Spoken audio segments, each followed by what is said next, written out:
Muito boa tarde, meus queridos, boa tarde, minhas queridas. E aí, como é que vocês estão? Eu espero que estejam todos bem. Como sempre gosto de falar, é uma enorme satisfação poder estar aqui com vocês em mais uma tarde compartilhando conhecimento. E vamos aí para a nossa aula? Na nossa última aula, gente, eu deixei uma atividadezinha introdutória, né? Para que, como eu disse na última aula, vocês já fizessem uma leitura, já fizessem um estudo do texto do assunto que será explicado hoje. Então, gente, como era uma atividade interpretativa, né? Era para vocês lerem e expressarem o entendimento de vocês, eu não vou fazer aqui uma correção, certo? No momento que eu estou gravando aqui esse vídeo, eu ainda estou, né, recebendo as atividades, estou a receber. Então, eu irei ler todas e, como sempre, considerar a participação de vocês. Então, vamos aí, abram os livros na página 190, onde nós temos o capítulo 9, com o título Índia, Paquistão e Irã. Agora vamos à explicação. Então, queridos, hoje nós vamos falar sobre Índia. A Índia é um país localizado no continente asiático, mais precisamente numa região que é conhecida como subcontinente indiano. É o sétimo maior país do mundo, em extensão territorial. E politicamente ou administrativamente é um território dividido em 28 estados. E ela configura um país de regime parlamentarista. A Índia, como todos nós sabemos, é um país de histórico milenar. Então, desde a antiguidade, é um país que se destacou por estar nas grandes rotas comerciais e também como um grande fornecedor de produtos diversos para o mundo todo. Agora, nós precisamos considerar a história recente da Índia. Embora a Inglaterra esteja no país de maneira oficial desde o século XVIII, nós temos de observar que a partir do século XIX até o ano de 1947, a Índia foi, portanto, uma colônia inglesa. Oficialmente, então, todo o território destinava-se ao fornecimento de riquezas à Inglaterra. Em 1947, a Índia, portanto, alcançou a sua independência, num processo muito conhecido, liderado por esse indivíduo aqui, o Mahatma Gandhi, ele que ficou mundialmente conhecido em função desse processo de independência baseado em dois princípios básicos, o princípio da não violência e da desobediência civil.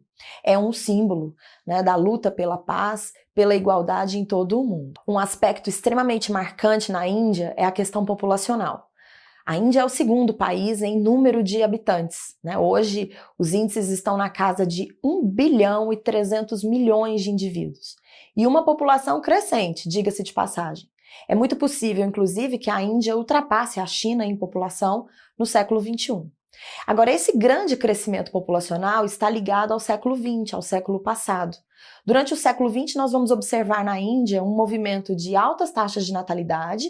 Afinal de contas, essa é uma característica de países empobrecidos, mas ao mesmo tempo a Índia vai avançar no que diz respeito à expectativa de vida. Então imagine, a população cresce muito em função dos altos índices de nascimentos, e também porque agora ela está vivendo mais. Portanto, foi o grande boom populacional indiano ocorrido no século XX que justifica esse grande número de indivíduos.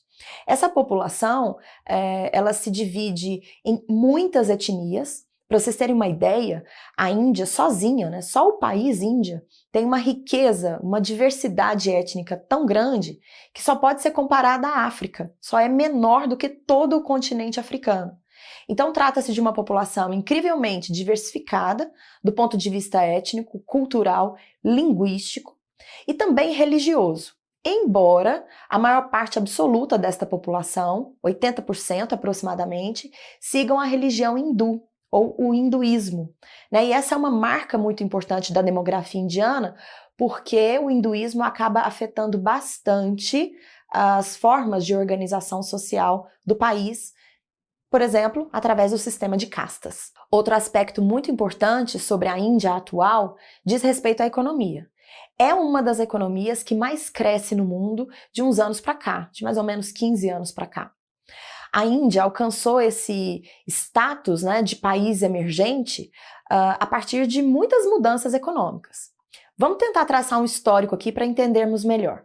Lembrando que ela se torna independente da Inglaterra em 1947. Então, a partir de 1950 até a década de 1980, início dos anos 90, a Índia adotou um modelo econômico que é conhecido como socialismo democrático. Isso entre aspas, né? Porque na verdade é uma metáfora, quer dizer, é uma figura de linguagem para um tipo específico de modelo econômico que ela adotou. O que aconteceu nesse período é uma economia desenvolvida a partir de um forte controle estatal. Então, o governo planejava, né, através inclusive de planos muito semelhantes aos planos quinquenais da antiga União Soviética, mas a economia não decolava. Então, a partir de 1990, finalzinho ali do século XX, a Índia vai passar por uma grande mudança, uma grande transformação na economia. Ela vai adotar, então, um modelo neoliberal, né, um modelo em que o Estado vai se afastando de elementos econômicos, então a gente pode afirmar que, né, que a partir de 1990, a Índia estabelece a sua abertura econômica. E daí muitas mudanças, muitas reformas no âmbito econômico são desenvolvidas e o país começa então a engrenar esse crescimento até os dias atuais. As mudanças mais significativas no quadro econômico da Índia dizem respeito ao setor primário, especialmente na agricultura. Melhorias técnicas e tecnológicas, né, fizeram da Índia hoje um país com um grande poder de produção agrícola, e também no setor industrial. O grande destaque desse crescimento é, sem dúvida alguma, as indústrias. Indústrias específicas, indústrias de tecnologia avançada, indústrias de bens de consumo não duráveis. A questão da população, nesse sentido, é muito importante, né? Porque é uma população muito grande e isso gera, naturalmente, uma oferta de mão de obra, né? São quase 500 milhões de indianos disponíveis ao trabalho, e também como mercado consumidor, né? A potência desse mercado consumidor acaba alavancando a economia de um modo geral. Todas essas reformas, essas mudanças no panorama econômico da Índia a transformam, então, num país emergente. Não se esqueça, quando a gente menciona país emergente, é que é o caso da Índia, é o caso do Brasil, é o caso da África do Sul, da Rússia, nós estamos nos referindo a um país que tem muitos problemas sociais, característicos do subdesenvolvimento, mas que apresentam economias crescentes, especialmente no setor industrial. A Índia, junto com o Brasil, com China, Rússia e África do Sul, faz parte hoje do conjunto da associação chamada de BRICS. Inclusive, eu vou deixar disponível aqui o link para vocês acessarem a nossa aula sobre BRICS, né? E é uma das fortes candidatas a se tornar um país desenvolvido no futuro. Mas volto a lembrar, os índices sociais indianos ainda são muito ruins, são dignos realmente de país empobrecido. Quer dizer, embora estejam melhorando, mas é uma melhoria lenta diante do crescimento econômico que o país apresenta. Então, meus queridos, como vocês puderam ver, a gente focou somente na parte da Índia, certo?